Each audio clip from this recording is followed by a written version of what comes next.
entitled Think Like a Journalist, How to Create a Unique Experience on Your Corporate Blog. This is part of an ongoing series produced by Strategic Communications Group in which we host exclusive conversations with marketers who are working on unique and innovative programs and campaigns. My name is Mark Hausman, and I'm the President and CEO of Strategic Communications Group. I'm going to be serving as your host today.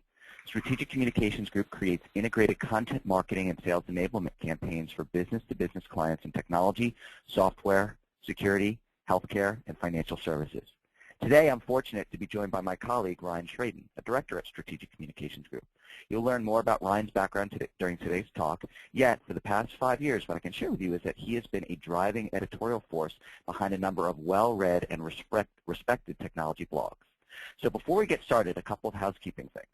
First, our discussion with Ryan is going to last about 20 minutes, which will leave us a few minutes at the end for Q&A. You can send us questions directly via the online chat function that you see on your screen. Second, in follow-up to this event, we're going to send you by email a replay of the presentation. However, you'll also be able to find it online in the Resource Center of Modern Marketing Today, an online magazine that reports on the best practices, trends, and technologies for corporate, product, and field marketers. You can find that magazine at www.modernmarketingtoday.com. So, let's get this started, and please allow me to welcome in my colleague, Ryan Schraden. So Ryan, to get us started, tell our audience a little bit about your professional background, the clients that you've been working with, and the blogs and online magazines that you write for. Certainly, and thanks for having me today, Mark. So I began my career doing traditional public relations and media relations, working in and around the greater New York City metro area, working for traditional PR agencies and pitch shops. So following my relocation to Washington, D.C., I started my tenure with Strategic Communications, and I've really evolved professionally with the company from a traditional PR and PR agency to a social media agency working on key account marketing and sales enablement programs. I've been with Strategic for the better part of a decade now. That went fast. And now I run online publications and social media programs for some of the world's largest and most recognizable B2B and B2C companies. Some of the programs that I'm managing right now include Public Sector View. That's an online magazine focusing on the use of video teleconferencing in the federal government, state and local government, healthcare, and education. That publication is sponsored by Polycom. I also work on the Modern Network as executive editor. That's a trade publication focusing on trends and topics in the IT infrastructure and data center space. And that publication is sponsored by Juniper Networks. I also contribute to a handful of other online publications, including TechSource and the High Tech Highway, which are publications sponsored by Ironbow, and even work with a local association on their blog called Corporate Growth Capital Style. Overall, I have approximately 12 years of marketing, public relations, social media, and media relations experience. Ryan, I get the sense that you are doing a tremendous amount of writing in online environments, whether it's blogs or different types of online magazines. And we know that content marketing is a really hot topic right now. A lot of organizations are thinking through how to best promote their capabilities through, again, blogs, through their participation in social networks and online communities. So one of the things that you and I have talked about prior to this online conversation was the whole issue of why editorial style is so important. How does it differ from more traditional marketing content? And why isn't it appropriate for companies just to kind of take their press releases or take their marketing brochures and just put them online and be done with it? Why is it that this editorial approach is kind of the right path for an organization to follow when they're standing up a blog or some type of content marketing initiative? Yeah, well, first off, I think, when it comes to standing up these online publications and the content that you're going to have on them, you have to think about what people want to read. We want to build an audience. We want to bring in, an ecosystem of our prospects, essentially the key audiences that we're looking to reach. And, they have a choice of what they want to read and digest online. I mean, they could be reading, Sports Illustrated or, ESPN.com or Jezebel, or they could be reading your online publication. So there's a lot of competition out there for, for eyeballs and for, audiences. So, ultimately we need something that they want to read. We have to give them something that is exciting to them. So, no one's going to want to read the content on these publications if it's just a bunch of regurgitated marketing material. The content needs to be interesting. It needs to focus on the trends and topics that are hot button issues in the industry. It needs to provide resources and best practices that the audience can use. It also needs to not be a complete shill for your company and its products, so that the readers feel like the publication is more of a resource for them and a forum in which to share like best practices, discuss their pain points, talk about their challenges, and ultimately is a trusted source of information. Bringing readers to the site, especially sales targets, to these publications really requires that you're engaging, that you're educational, and that you're entertaining. It means putting the needs of the audience above your company's desires to shill its own products, services, smart people, and news. And if you can accomplish that, you can create a community of readers that includes your sales targets, engages and interacts with your, getting them engaging and interacting with your company. It can provide real-time business intelligence. And it can really make them receptive to your company's key messages. Okay, this is good. So what I'm hearing you say is that you've got to provide a unique perspective, you got to be educational, and you really need to focus more on thought leadership rather than, hey, this is what makes my product or makes my services or solutions better than anything else in the marketplace. So say I buy into this think like a journalist approach. So how do I go about now creating this editorial strategy for my company blog or for my content marketing initiative? What are some of the things that I can do to kind of start heading down this path? Well, I think first, it's essential to have an understanding of the audience that reads your content, and think about these are the people that I'm trying to reach. What are they looking for, and how can I attract them to my content? So, what are the challenges they're currently facing? What pain points do they have? What are the hot topics that interest them right now, and how can your company's products, services, or solutions relate to that topic? Because ultimately, we're going to want to tie it back to those things at some point, and we'll talk about that a little bit more later when we talk about working with the sales team. But there's a couple of different ways that you can find that out. There's a lot of info that's available just online. So go to LinkedIn groups where your key audiences spend their time and see what the discussions are focused on. Follow key decision makers at the companies and the audiences you're looking to reach. Find them on Twitter and follow them and see what they're talking about. If you are trying to reach a specific, set of prospects, maybe that industry has a trade association, or maybe there are conferences. Look at those conference websites. Go to the association's publication if they have one, and look to see what they're talking about. And you're actually really going to get your finger on the pulse of that industry and what people are interested in. So that info is all free to you and all available right online. You just have to go out and find it. Join their groups, look at the discussions, follow them on Twitter, look at what they're talking about, go to their associations, go to their conference websites, look at the topics and trends, and you'll get a really true, deep understanding of the stuff that matters to them right now. Next, you have to give them something that's unique and different. And if you're talking about topics and subjects that are being covered in trade pubs and being covered by the conferences, you can't be saying the same thing that everyone else is saying. You have to think about what is an interesting, a different take on the same topic. And you can talk a little bit, when appropriate, about how solutions similar to yours can play in or could help address some pain points. But you want to be provocative, you want to be interesting, and you want to approach things from a different way. And if you can't say something different, maybe find a different way to propose that content or to present that content to them. So, maybe it's not a written blog post. Maybe it's a podcast where a couple of different people take a different angle and we do like a panel discussion, or maybe it's a video. And then finally, I would say, when it comes to structuring content, you need to have some structure around it. You want to establish editorial guidelines. So right off the bat, figure out what my tone is going to be. How many words in general will I want my blog post to be? What are we going to be covering? And then you're going to want to put together an editorial calendar. Having an editorial calendar, I feel like, is essential. It ensures that your readers are going to get consistency in both the topic and the content that's covered. And then it's also going to enable you to get out ahead. So, if you have an editorial calendar that's 3 months or 4 months down the road, you're going to be able to work ahead, get content in the pipeline, and it's going to enable you to have a steady editorial drumbeat of blog posts. Because, what you don't want to do is miss publishing dates. Especially if you're promoting every single piece of content that you publish, going into social networks and promoting it to your key audiences, you don't want to miss an opportunity to do that. Plus, your readers are going to get used to you following a certain, editorial, calendar. They're going to say, okay, you publish on Tuesdays and Thursdays.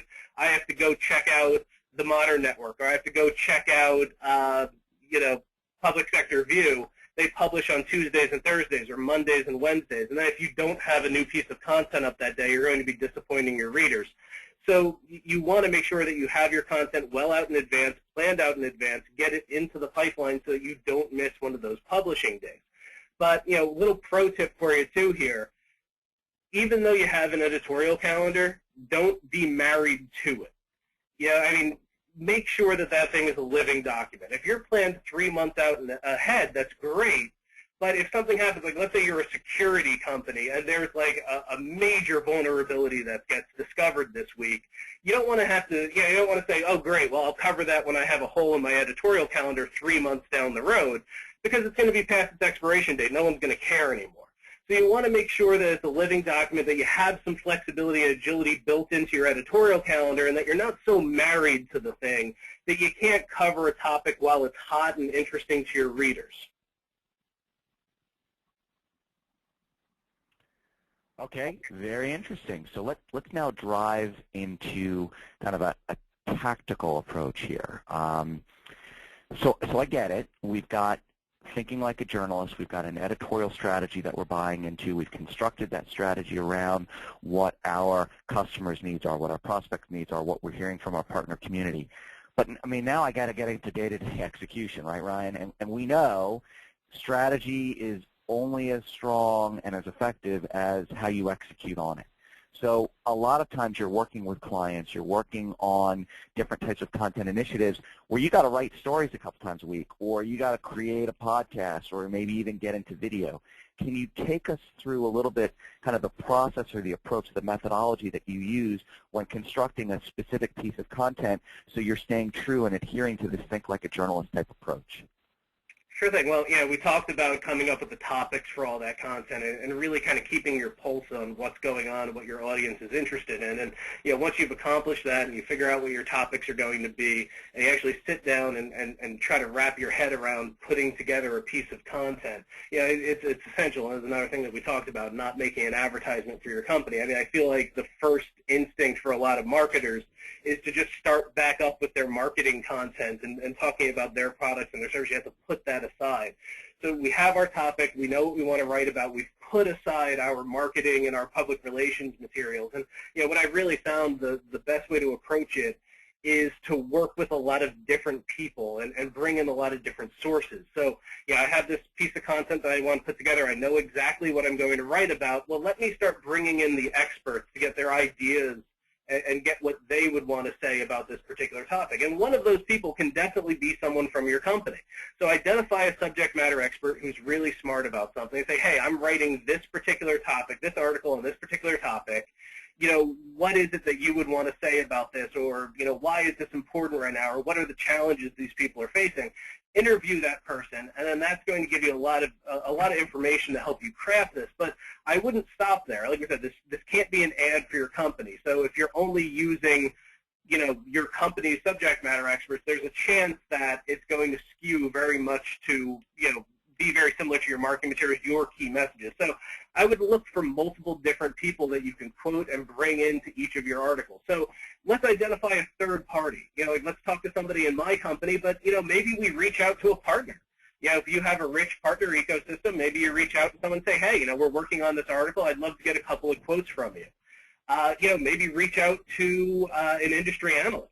You'd be shocked. And a lot of people think, well, hey, this isn't the Wall Street Journal. This is my, corporate blog, or this is my corporate publication.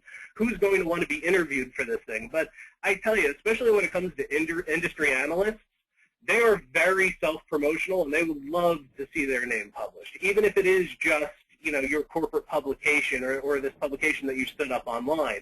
And as long as you have a decent readership and can show some credibility, and that the site isn't, overly branded to your company, there's a good chance that they're going to be willing to participate. So, reach out to your partner community, reach out to industry analysts, people from associations, any third parties that you can get, interview them, and then bring them into that content and quote them. And you're going to get a lot of great information to craft this piece of content around.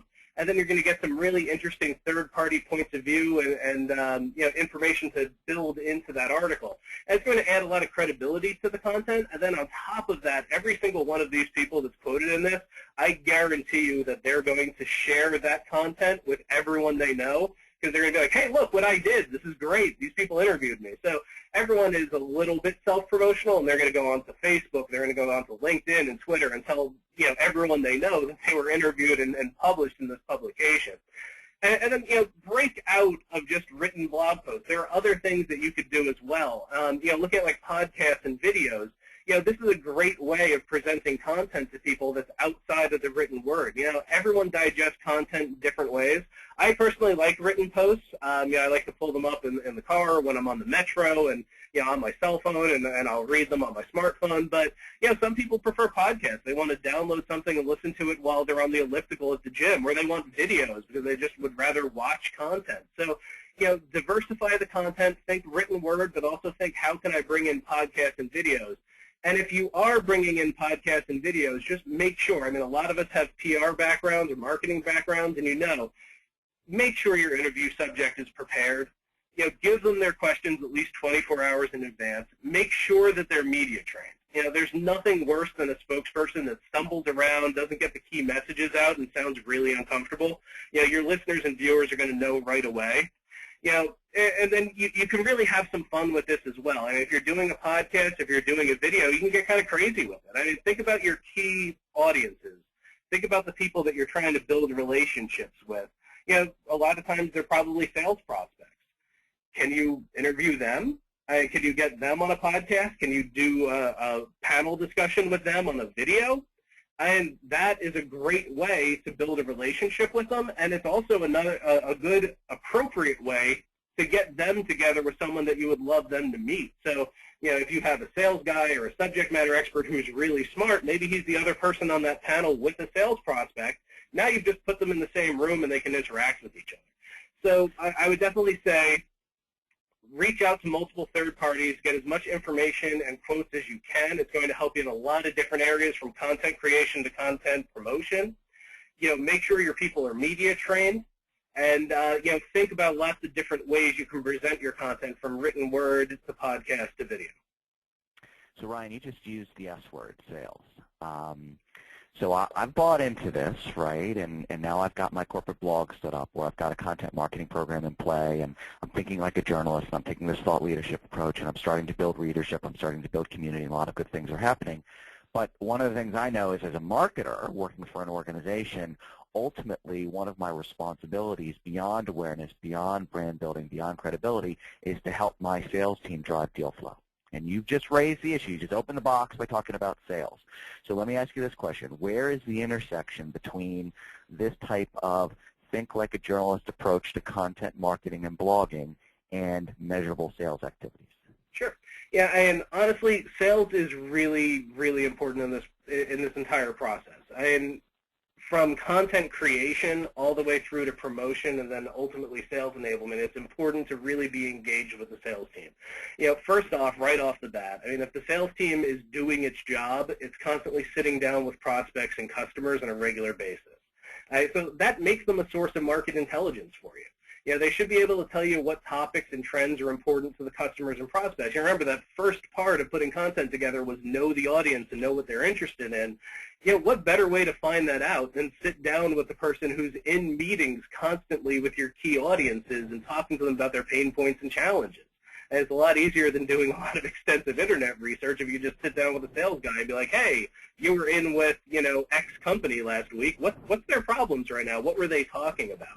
So, engage early with them. Even from the content creation, process, just engage with them. Get any information, any market and business intelligence you can from them. Getting that information, you'll be able to tailor content. You'll be able to author things that are specifically the topics that are interest to the customer. And then you'll also be able to figure out ways to position your products and services so that they're in your content. So you might not want to talk specifically about how product X can help someone, but maybe you could talk about how, hey, this is a pain point that we're hearing across the industry based on our conversation with sales. Here's how some of these solutions that are out there in the marketplace can help them address it. It's definitely appropriate to author articles like that, and the sales team will help you to draw those lines. So use them for market and business intelligence, and then use them to help you draw those lines and pull your products and solutions into this content. I'll give you an example of something that we do. Polycom is a sponsor of the Public Sector Review. They sell video teleconferencing solutions. So one of the areas in particular that's of interest, the federal government, one of the things that they talk about all the time is telework. Well, some of the biggest barriers and challenges for telework is that managers are afraid they won't be able to see their employees to manage them. They're also nervous that collaboration and communication are going to go right out the window. Well, that's all stuff that video teleconferencing can help address. So talking to the sales team, we say, hey, what are some of the things you're hearing from federal government and government agencies? Well, they really have to do telework, but at the same time, they're nervous that they can't manage their people, and that collaboration and communication is going to be impacted if people are working distributed. I say, okay, great. Well, why aren't they buying all our video teleconferencing solutions then? And they say, and this is all, off the cuff. I'm just kind of making this stuff up as an example. But maybe they say budget. And so now what you figured out is a major challenge, how our products and solutions can play into it and help address it. And then you also have figured out a barrier to sale. You've said, okay, why haven't our products, why aren't they flying off the shelf? Well, they don't have money right now. The budget situation is bad. So now we can take that intelligence we've gotten from the sales team. We can put content together that addresses all three of those things. We can talk about why telework is good. It saves the government money. It helps reduce real estate. It makes them more productive. All of these great things. So you need to do telework. Then we talk about, well, the reason why people aren't doing it is because they're nervous about communication and collaboration. They're nervous that they won't be able to see our employees. Then we say, hey, but you know what? Today's advanced video teleconferencing solutions can address both of those problems. And then we say, but some government agencies are concerned about their budget. And then we say, well, these products are available as a service over the video cloud, or they're available without having to purchase endpoints because you can use your mobile device now. And what we've created is a piece of content that salesperson can really put in front of a prospect that talks about the challenges that they have. It talks about the ways their products can solve those problems, and it even addresses their biggest barrier to sale, which in this case would have been budget. So, we can give them something that could really help them in the sales process if we're engaged and listening to them and then using the information that we get from them in the content creation process. And then, once you've created this stuff, you're working with them, you're using that info to create content, you're creating this great content that's a tool, and then nothing happens. So you have to engage with them and you have to train them. You have to tell them how to use that content to their benefit. They can send an article to a prospect, and I tell you right now, it's a lot better than that usual, hey, pick up the phone and say, hey, I just wanted to check in and see if you decided to spend hundreds of thousands of dollars phone call. And that call versus sending a piece of content, being like, hey, I saw this piece of content on a publication that my company sponsors. I thought you'd be really interested. That's a lot better of a touch-base conversation or even a check-in than the phone call asking them if they're ready to spend a small fortune. There are different ways that they can use this content. They can use them as almost case studies. It's a lot easier to do a case study as an article on your publication than it is to do an actual case study. And I've worked with customers and clients in the past where a case study could take 2-3 months and then never happen. They'll spend 2 or 3 months putting together a case study, and then it still doesn't happen because either they don't get the approvals, or it takes too long for their authors to put it together, and they say, it's too old. By doing stuff as an article instead, we're not asking people to talk about our specific products and solutions. We're looking at it as an overarching trend. We're actually making them sound like rock stars. Hey, you had a problem, you use some technologies, and now they've helped you overcome it. Let's talk about that and the end benefits. It's a lot easier to get those things turned around. We publish it. You give it to the sales team. Now they can send it to their prospects and say they're the ones that can draw that line with the prospect. We don't have to say, hey, these were our products and solutions in the article. They can say that.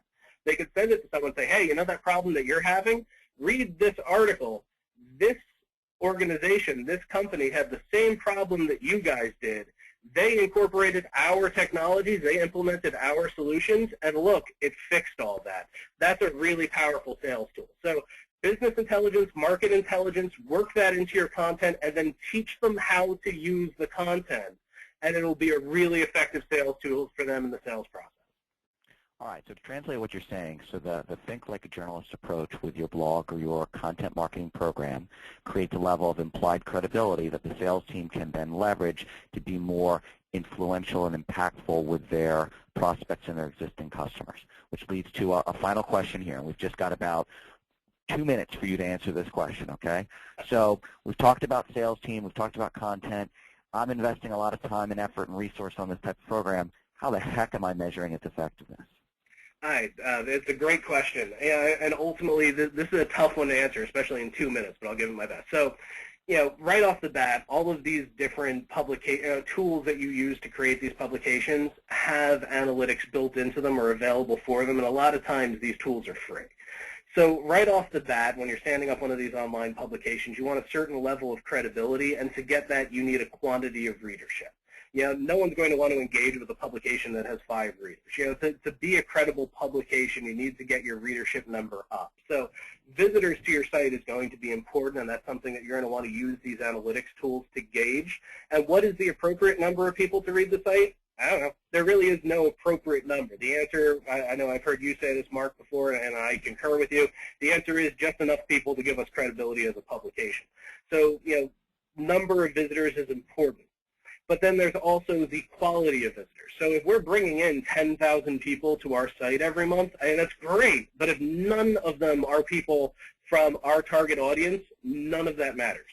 So a lot of our analytics tools today can actually do reverse IP lookups and give us the domains of where our readers are coming from.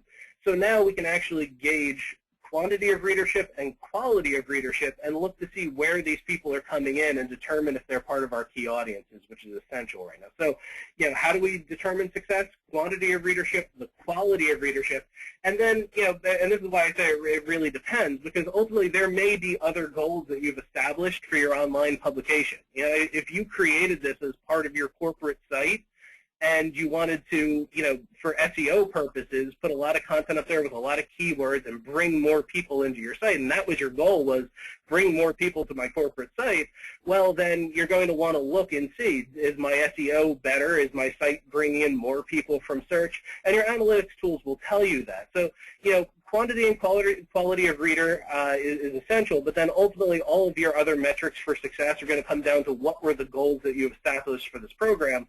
But luckily, these analytics packages can give you a way. You'll probably have to figure out how to gauge it, but they'll give you a way to look, see, and measure, against those different goals that you've established. There's so many different things that you could create as a goal for this program. Like I say, it could be SEO, it could be, lead introduction and getting leads to, into your sales pipeline. If that's the case, if you're using something like an Eloqua or a Marketo and you're putting content up there that's premium, that's gated, you can judge it based on how many people fill out your forms and go into the sales pipeline. So really it's going to come down to your goals, but you should be able to use analytics packages and tools like Marketo and Eloqua to really figure out and put some metrics around how successful you are towards working towards those goals. So we are almost out of time, so I'm only going to give you 30 seconds to answer this question that I've gotten from our audience here. So 30 seconds. The question is, do you find that sales teams are generally receptive to the idea of using content to reach out to their leads? Yes, good salespeople have been, and especially if the content is good. If it addresses, if it shows that your company is smart, knows your prospects' challenges in their industry, and it can help that salesperson close the sale, I found them to be extremely responsive to that and excited to use the content. All right, so it all starts with exceptional content, thinking like a journalist. So Ryan, I want to thank you so much for your time this morning. To our audience, again, thank you as well for your time. Just as a quick reminder, you're going to receive a replay of this presentation and a copy of the PowerPoint deck via email. I also encourage you to check out the Resource Center on Modern Marketing Today, which is modernmarketingtoday.com. Not only will you find this presentation, but you'll also find a variety of other online exclusive Q&As that we've hosted over the last couple of months. Thank you. Thank you so much. Have a wonderful Friday, and we will look forward to talking to you soon. Thanks, Ryan. Thanks, Mark.